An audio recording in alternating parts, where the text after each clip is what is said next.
برنامج الطريق إلى الحب.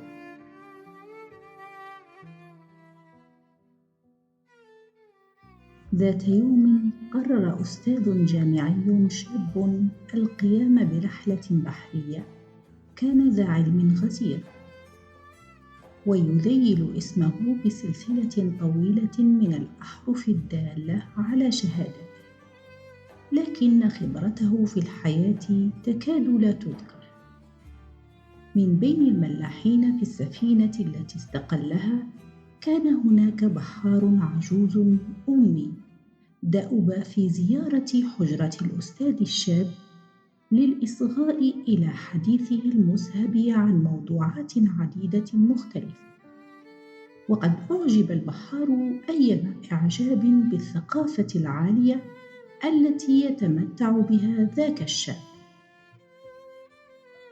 وفي إحدى الأمسيات فيما كان البحار على وشك أن يغادر القمر بعد عدة ساعات من التحادث، قال له الأستاذ: هل درست الجيولوجيا أيها العجوز؟ رد العجوز قائلا: وما هذه يا سيدي؟ قال: إنها علم طبقات الأرض.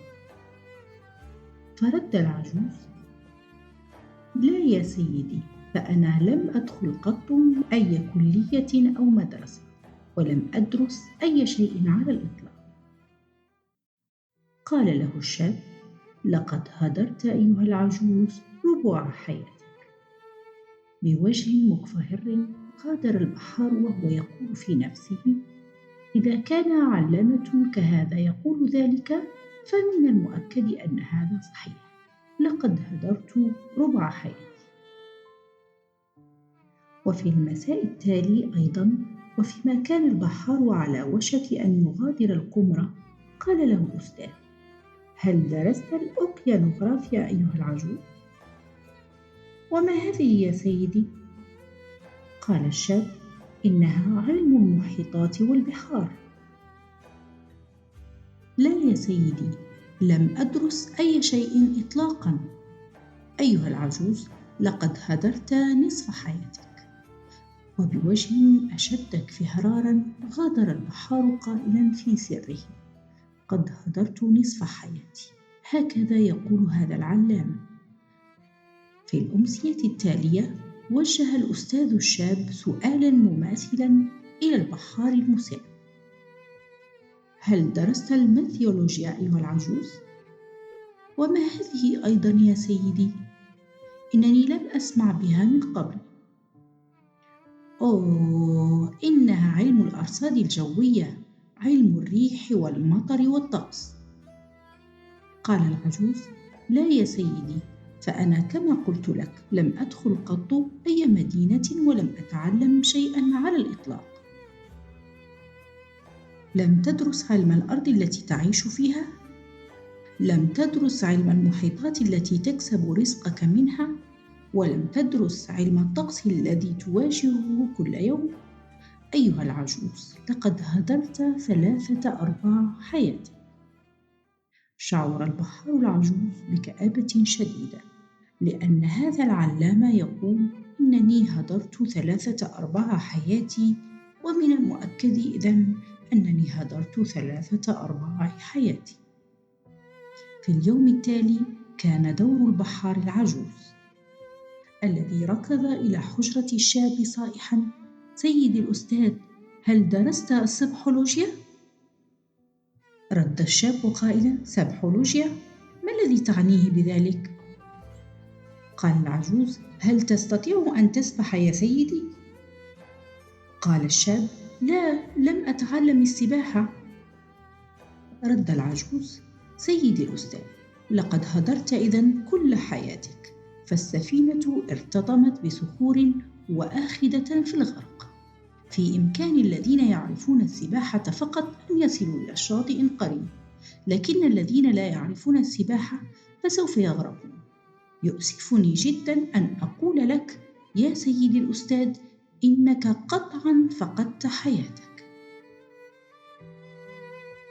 يمكنكم أن تدرسوا كل اللوجيات في العالم، لكن كل دراستكم عديمة الفائدة إن لم تتعلموا السبحولوجيا.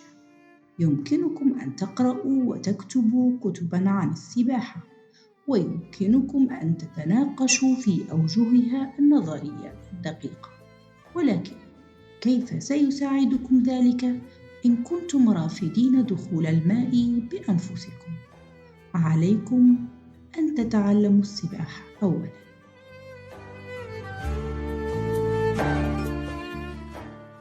ترى هل ينطبق نفس الكلام عن الحب؟ هل يجب أن نتعلم الحبولوجيا كي نحب أو نحب؟ إن الخوض في موضوع الحب هو تحدٍ بحد ذاته، لأن الحديث عنه مرغوب من الكل، ولكن الاعتراف ببعض الحقائق قد يكون صادماً وصعباً، لأن غالبنا يعاني من آلامه وعثراته، ولكنه يعيد الكرة مرة بعد الأخرى ويتجرع نفس الآلام مراراً وتكراراً، غير أنه لا يتوقف ويسأل: ما الذي علي تعلمه عن الحب الحقيقي كي لا يتكرر معي هذا؟ ما الذي علي فهمه؟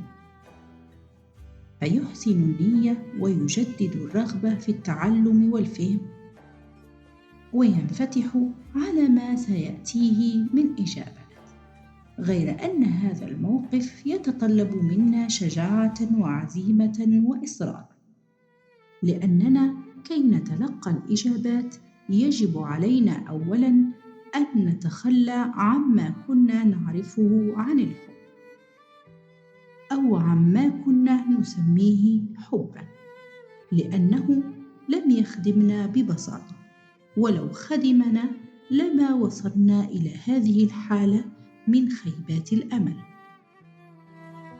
فهل أنتم مستعدون للتخلي عن القديم وتجريب الجديد؟ هل تملكون الشجاعة لفعل ذلك؟ هذا ما سنتعلمه أنا وأنت خلال رحلتنا الجميلة هذه في برنامج الطريق إلى الحب.